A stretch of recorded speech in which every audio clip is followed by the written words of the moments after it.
Halo sobat semuanya, dimanapun berada, semoga semuanya tetap sehat dan sukses selalu.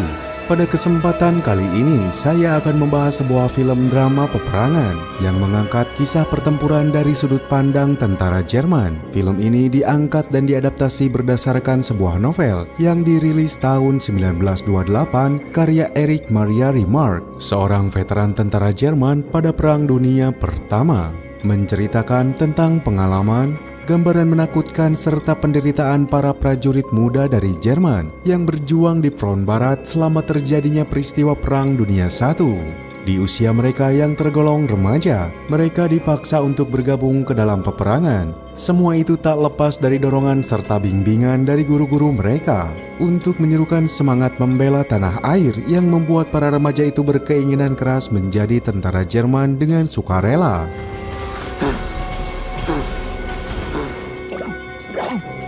Akankah para pemuda Jerman itu dapat bertahan hidup hingga perang berakhir? Dan tanpa banyak spoiler di awal, langsung saja kita simak alur cerita dari film All Quiet on the Western Front.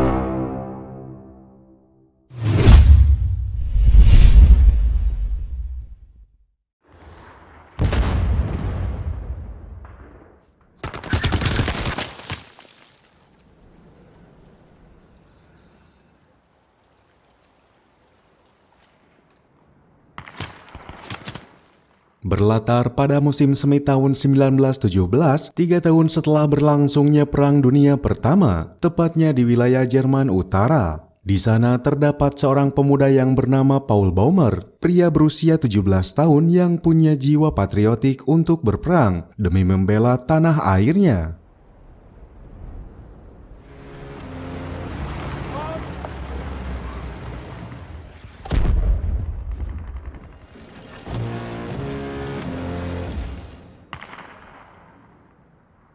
Tetapi keinginan Paul tak bisa terlaksana karena ibunya tak mengizinkan Paul ikut berperang. Untuk itu Paul memberanikan diri untuk memalsukan tanda tangan ibunya, sehingga dia bisa ikut mendaftar di Kesatuan Tentara Kekaisaran Jerman bersama teman-teman sekolahnya yang terdiri dari Albert Krupp, Franz Müller, dan Ludwig Behm.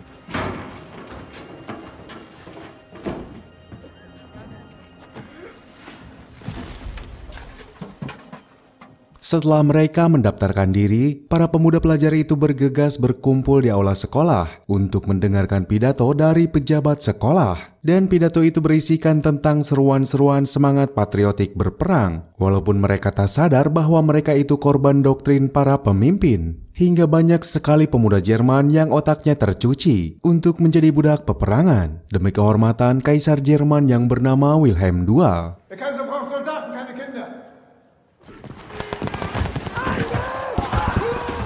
Deutschlands eiserne Jugend! Geh stehen und zuhören, Landemann! Beberapa saat kemudian, para pemuda Jerman itu dikumpulkan di suatu ruangan untuk didata dan diberikan sejumlah seragam tentara kebanggaan Jerman. Tanpa sadar, para pemuda itu tak tahu bahwa seragam-seragam itu adalah seragam bekas prajurit Jerman yang telah gugur. Seperti halnya Paul yang diberikan seragam bekas atas nama Henrik yang telah gugur di medan perang. Mereka merestorasi seragam-seragam tersebut untuk bisa terlihat seperti baru dengan cara dicuci hingga bersih dan dijahit kembali hingga seakan-akan menjadi seragam kebanggaan yang tak pernah dipakai.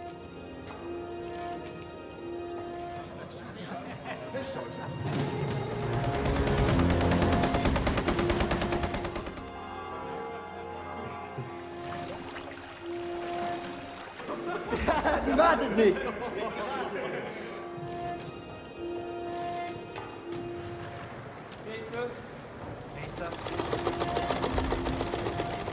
Setelah proses itu selesai, akhirnya mereka resmi terdaftar dalam Kesatuan Resimen Infanteri Cadangan ke-78 dan bergegas untuk diberangkatkan menuju medan pertempuran yang berada di wilayah front barat, tepatnya di lembah Sungai Marne, dekat kota Bresles, negara Prancis. Karena wilayah itu merupakan arena medan pertempuran antara pasukan Jerman dan sekutu, dengan karakteristik area medan yang berlumpur yang dikenal dengan pertempuran Perang Parit.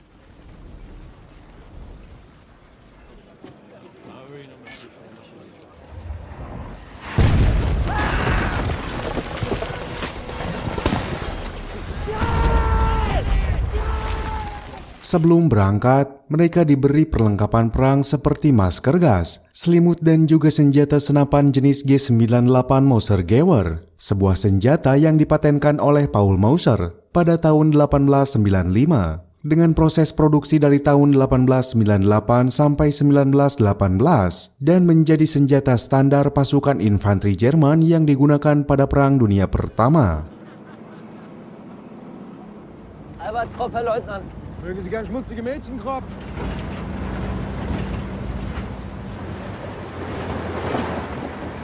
Di sana mereka menaiki sebuah truk untuk diberangkatkan ke wilayah La Malmaison, Prancis Utara, yang berjarak 25 km menuju front barat. Selebihnya mereka harus berjalan kaki, karena truk yang mereka tumpangi akan dipakai untuk mengevakuasi prajurit Jerman yang sekarat dalam pertempuran itu. Hingga di tengah perjalanan, mereka seketika dikagetkan oleh serangan artileri sekutu yang diklaim memiliki hulu ledak gas beracun. Kommen Sie! In einer Reihe! Marsch! Ich habe nur versucht, mir meine Maske aufzuziehen. Setelah beberapa kilometer menempuh perjalanan, para prajurit muda itu akhirnya sampai di front barat. Di sana Paul bertemu dan berkenalan dengan seorang tentara senior bernama Stanislaus Kaczynski yang biasa dipanggil dengan sebutan Kat. Ketika itu kondisi Parit terus dilanda hujan yang tiada henti hingga menyebabkan genangan air di dalamnya.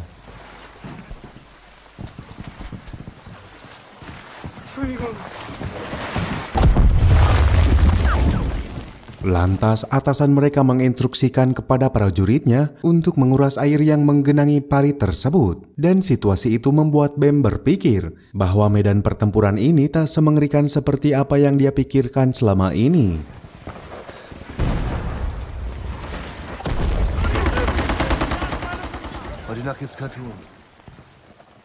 Pada malam harinya, Paul bersama Albert sedang berjaga-jaga di posnya. Seketika mereka dikagetkan dengan serangan artileri sekutu yang membuat keadaan di sana begitu mencekam. Atasan mereka segera menginstruksikan kepada pasukannya untuk berlindung ke dalam sebuah bunker. Akan tetapi serangan sekutu tak henti-hentinya membombardir tempat itu hingga bunker yang melindungi para pemuda itu hancur lebur, serta menimbulkan korban jiwa yang tak sedikit dari pihak Jerman. Salah satunya adalah Bem yang ditemukan tewas dengan mengenaskan.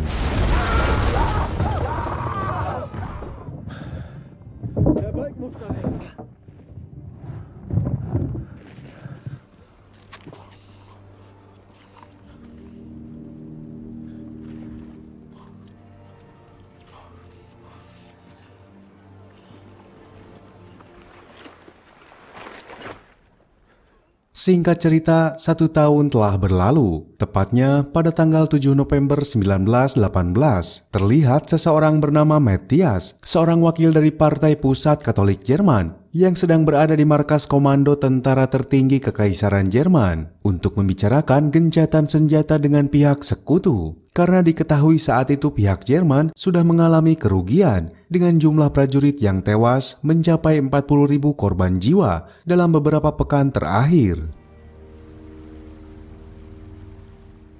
Erzberger. Von Gallwitz Gustav. Sementara itu, Paul yang kini sudah mulai akrab dengan Kat mengunjungi sebuah rumah peternakan untuk mencuri angsa milik seorang petani. Mereka membagi tugas, di mana Kat menjadi seorang eksekutor. Tapi naas aksi mereka dapat terendus oleh pemiliknya, seraya melesatkan beberapa tembakan ke arah mereka. Walaupun akhirnya mereka dapat meloloskan diri dari ancaman kematian dan berhasil mencuri buruannya. Kat!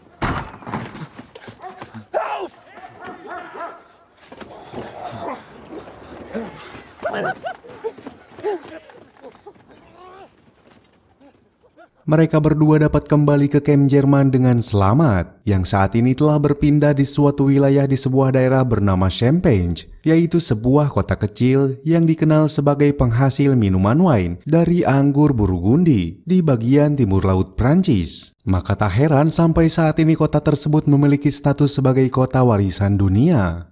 Angsa hasil curian mereka dibagikan kepada Albert, Prince, dan tentara senior lainnya yang bernama Chaden Stakeplit. Mereka sangat berbahagia karena selama ini belum pernah merasakan kembali makanan enak yang layak untuk dikonsumsi selama terjadinya peperangan.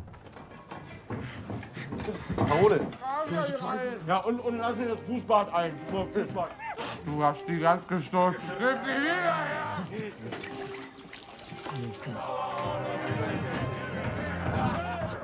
Tak lama setelah itu mereka kembali beraktivitas yaitu sebagai juru masak pasukan Jerman. Momen demi momen peperangan tak mungkin mereka lupakan. Terlebih saat dari kejauhan mereka melihat sekumpulan wanita Prancis yang tak sengaja melewati kamp mereka. Dengan sigap Franz menghampiri wanita itu dan momen itu menjadi kenang-kenangan tersendiri baginya karena dia telah berkencan dengan wanita dari pihak musuh. Unser Jan hier sitzt ganz still und sagt Kroll. Meine Fresse, dann kämen doch auch die Weiber wieder. Ja, das auch. Oh la la, vous êtes très belle. Keesokan harinya, seorang petugas kurir datang untuk memberikan surat kepada prajurit-prajurit Jerman. Tak terkecuali Kat yang mendapati surat dari istrinya, walaupun dia sendiri tak pandai membaca. Dan seketika suasana berubah menjadi kesedihan saat Paul membacakan surat itu, yang ternyata mengabarkan bahwa anaknya yang berumur 10 tahun telah meninggal karena terserang penyakit.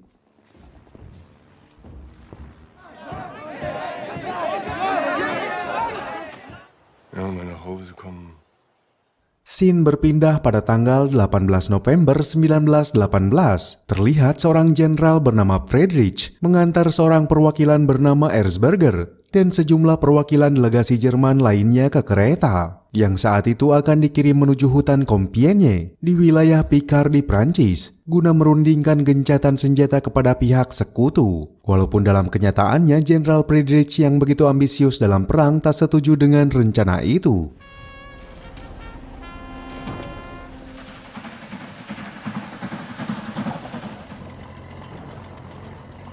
Das nicht ändert, kämpfe ich hier um jeden Meter. Dia tak peduli jika pasukan Jerman sudah mengalami kerugian besar yang menyebabkan terus berkurangnya pasukan di garis depan. Ditambah lagi info dari seorang mayor bernama von Brixdorf yang mengatakan bahwa pasukan Prancis sudah mengerahkan semua divisinya, termasuk divisi tank untuk menghajar pasukan Jerman. Tapi Jenderal Friedrich tetap bersikeras menyiapkan pasukannya untuk bertempur hingga dia mengacuhkan rencana gencatan senjata dengan sekutu. Ihre beschissenen Bedingungen aufzuzwingen. Wir müssen jetzt durchhalten, auf frische Truppen warten. Ein paar Monate. Di tempat lain, Paul bersama teman-temannya menjalankan misi untuk mencari keberadaan 60 orang prajurit muda Jerman yang sampai saat ini belum juga tiba. Karena sebelumnya mereka sengaja dikirim untuk memperkuat unit resimen itu. Hingga pencarian terhenti saat para prajurit muda itu ditemukan di sebuah gudang dengan kondisi yang sangat memprihatinkan. Mereka semua telah tewas disebabkan gas beracun yang sengaja disebar di tempat itu. Keesokan harinya, Mayor Brixdorf telah berhasil mengerahkan pasukannya ke kamp Jerman di wilayah Champagne. Dan atas hal itu, resimen Paul juga diperintahkan untuk berangkat bertempur di garis depan, tepatnya di wilayah lembah Sungai Marne.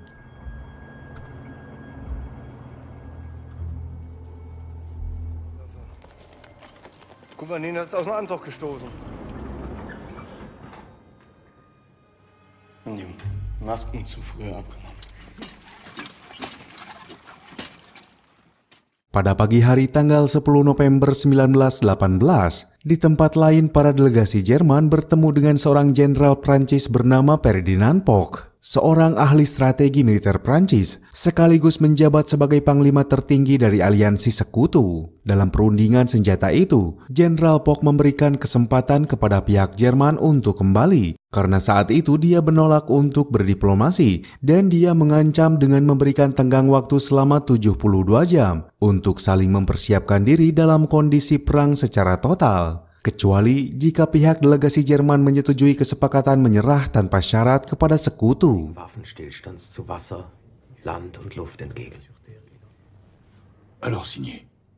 Sementara itu di medan pertempuran, para perwira Jerman sedang menunggu perintah dari atasannya untuk menunggu jawaban. Apakah perang masih berlanjut ataukah Jerman sudah mengalah kepada sekutu? Hingga beberapa menit kemudian perwira itu mendapatkan jawabannya bahwa pasukan Jerman tetap harus bertempur untuk menyerang pasukan sekutu dan perang pun tak bisa terelakkan lagi.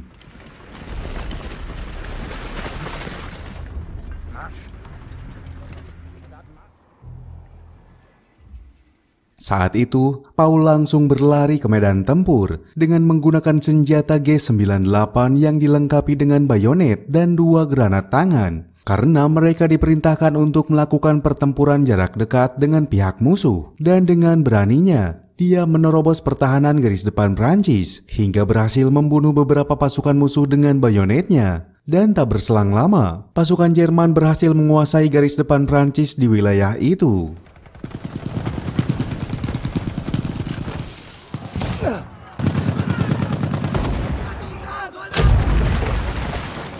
Tetapi keberhasilan itu tak berlangsung lama karena sesaat kemudian pihak Prancis seketika melakukan serangan balik yang membuat pasukan Jerman dilanda kepanikan. Pasalnya pasukan Prancis mengerahkan armada tanknya yang berjenis Saint-Camon. Tak lupa pesawat pemburu serta pasukan penyembur api yang juga diturunkan dalam counter attack itu.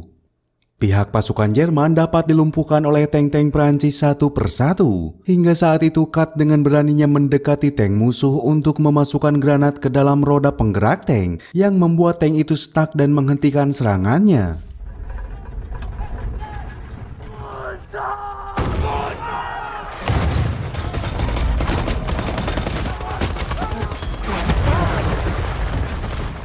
Pasukan Prancis secara terus-menerus mendesak pasukan Jerman dengan mengerahkan divisi penyembur api. Kondisi itu membuat sebagian pasukan Jerman panik dan menyerah seperti apa yang dilakukan Albert. Walaupun nyawa Albert tak dapat ditolong, karena walaupun dia menyerah tapi pihak musuh tetap membakarnya.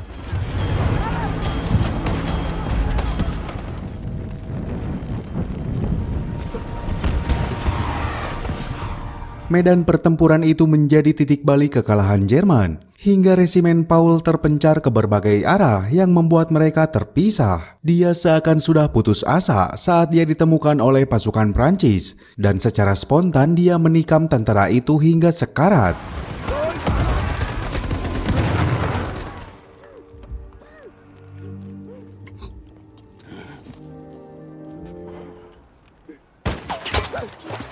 Paul terus berjalan seorang diri seraya menatapi kesedihannya karena sahabat-sahabatnya satu persatu telah tewas. Di saat yang sama di wilayah hutan Compiègne, terlihat para delegasi Jerman saling memperlihatkan egonya masing-masing tentang kesepakatan gencatan senjata kepada pihak sekutu. Meskipun kesepakatan itu merugikan pihak Jerman karena pihak musuh meminta untuk menyerahkan wilayah-wilayah kekuasaan Jerman kepada pihak sekutu. Cantigny, Cambrai, alles verloren. Die Männer werden auf dem Heimweg verhungern, anstatt in aller Ehre. Gehen Sie ins Hauptquartier. Sie informieren die Regierung. Hingga dari sana Erzberger memerintahkan ajudannya untuk mengirim dokumen kesepakatan tersebut kepada pemerintahan Jerman untuk mengetahui tindakan apa yang akan dilakukan pemerintah Jerman selanjutnya. Von Heldorf. Bitte besorgen Sie ein paar. Es ist Winter.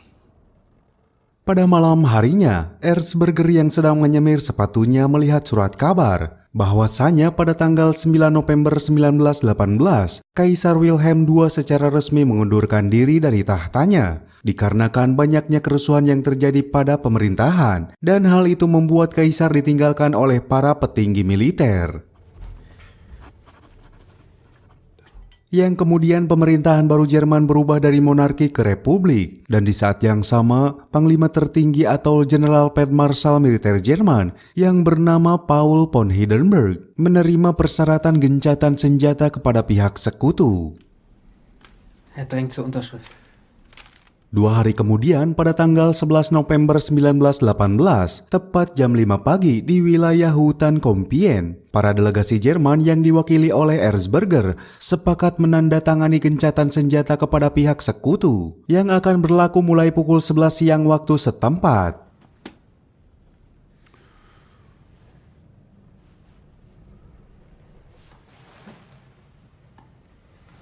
Die Soldaten verweigern die Befehle. Kesepakatan itu akhirnya membuat Paul dan semua pasukan Jerman dikumpulkan kembali ke resimennya. Pada malam itu terlihat para tentara Jerman sedang dalam suasana bersukacita atas berakhirnya perang yang sudah menyengsarakan mereka. Di tempat itu pula, Paul melihat semua teman satu angkatannya yang masih hidup walaupun dalam keadaan luka parah. Dia juga mendapatkan informasi bahwa semua sahabat karibnya kini sudah meninggal dan hanya menyisakan dia sendirian walaupun dengan perasaan sedih.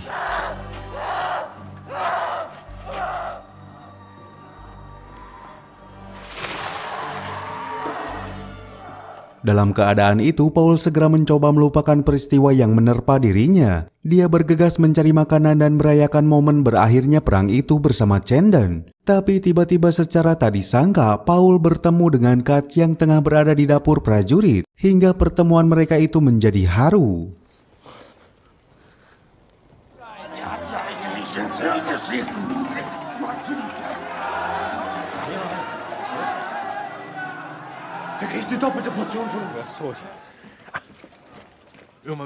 Saat itu Cenden terlihat sangat iri dan depresi, terlebih saat melihat kondisi Paul dan Kat yang masih dalam kondisi bugar tanpa ada cacat sedikit pun, karena saat ini dia sendiri dalam keadaan lumpuh. Hingga dari sana tiba-tiba dia memutuskan untuk bunuh diri dengan cara menusukkan garpu ke arah lehernya yang membuat Cenden tewas seketika. Dari peristiwa itu Paul kembali merasakan kesedihan, tetapi Kat terus berusaha menasihatinya untuk segera bangkit dari keterpurukan dan menyambut masa depannya setelah berakhirnya perang. Wir lieben.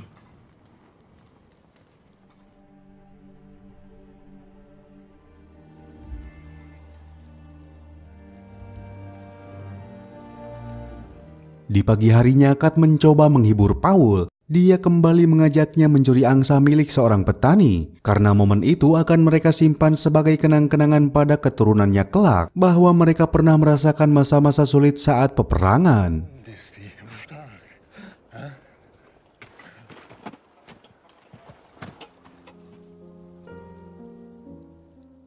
Tapi saat mereka hendak mengambil angsa itu, tiba-tiba aksi Paul diketahui oleh anak seorang petani yang kemudian dengan keadaan panik mereka langsung melarikan diri. Tapi suatu ketika saat mereka dalam perjalanan pulang, Kat dikagetkan oleh anak petani itu yang langsung menembaknya dan akhirnya peluru itu berhasil menembus perutnya hingga Kat mengalami sekarat. Dalam kondisi itu Paul segera menolongnya untuk dibawa ke rumah sakit militer Jerman. Walaupun usahanya itu tak bisa menyelamatkan nyawa Kat karena sebetulnya dia sudah tewas sejak dalam perjalanan.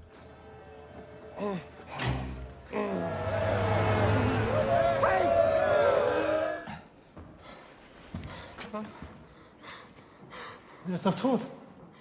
Di saat yang sama di tempat lain, Jenderal Friedrich terlihat sedang marah karena pasukannya dapat dikalahkan oleh pasukan Prancis seperti layaknya pengecut. Hal itu membuat pihak Prancis menganggap Jenderal Friedrich sebagai sosok pimpinan yang minim strategi serta kemampuan. Für Sie geht es bald heim, zu Eltern, Frau und Kindern.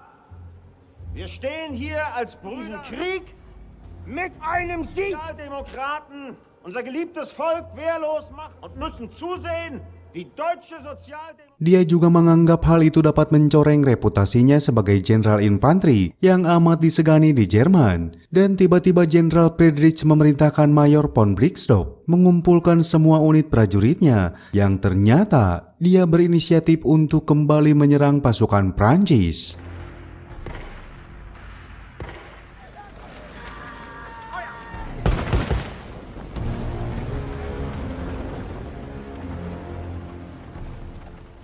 Berbekal pasukan infanteri Jerman yang masih tersisa, Jenderal Friedrich masih berambisi untuk bisa memenangkan pertempuran melawan pasukan Prancis yang akan dilakukan di lembah Sungai Mane. Saat itu Jenderal Friedrich memberikan dua opsi pilihan pada semua pasukannya, yaitu ikut berperang sebagai pahlawan Jerman atau menolak bertempur dan dicap sebagai pengkhianat.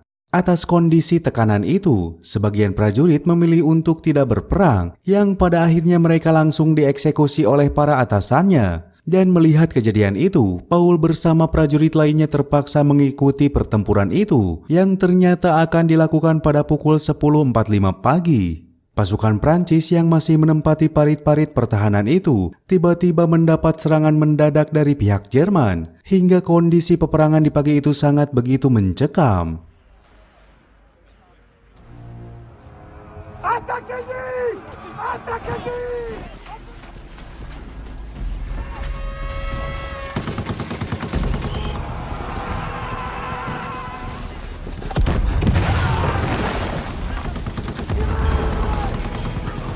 Di belakang kuda yang telah mati, Paul yang tadinya sudah merasakan putus asa seketika menjadi tangguh, hingga dia dapat membunuh pasukan Prancis satu persatu dengan mudahnya, serta dapat menerobos masuk ke garis depan pertahanan Prancis. Bukan hanya sekali, Paul berhasil membantu para pasukan muda Jerman yang masih polos saat mereka terpojok. Saat itu terjadi baku hantam yang cukup sengit antara Paul dan seorang komandan Prancis yang hampir saja membuat Paul tewas di parit itu. Tetapi dengan gesit dia dapat meloloskan diri dan mendorongnya ke sebuah bunker. Walaupun secara tak sadar, dia ditikam oleh prajurit Prancis dari arah belakang dengan menggunakan bayonet yang tepat menembus dadanya hingga dia pun sekarat.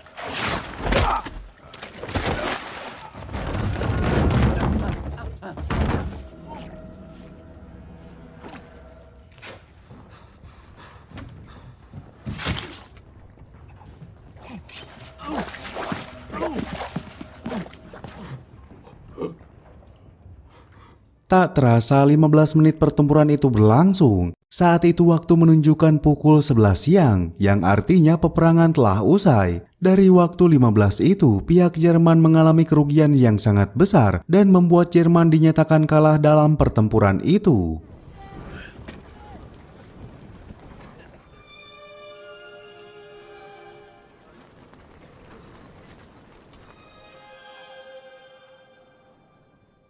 Di sela kondisi itu, setelah perang telah usai, para komandan Jerman menginstruksikan kepada pasukannya untuk mengevakuasi korban prajurit Jerman yang telah tewas. Seorang prajurit muda yang sempat ditolong oleh Paul itu diinstruksikan untuk mengambil kalung identitas prajurit Jerman yang telah gugur. Hingga secara tak sengaja, dia menemukan jasad tubuh Paul yang ternyata telah tewas dalam pertempuran itu.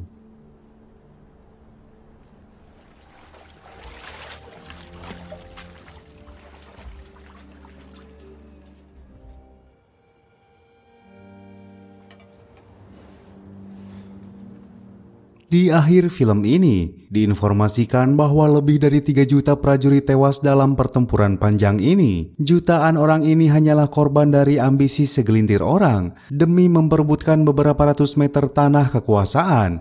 Dan secara total kurang lebih 17 juta nyawa melayang pada Perang Global Dunia Pertama. Hingga dengan ini pula, film ini akhirnya tamat. Sekian yang bisa kami persembahkan dalam alur film kali ini. Semoga bisa menghibur sobat semuanya. Mohon maaf jika masih banyak kekurangan. Sampai jumpa lagi di kisah berikutnya.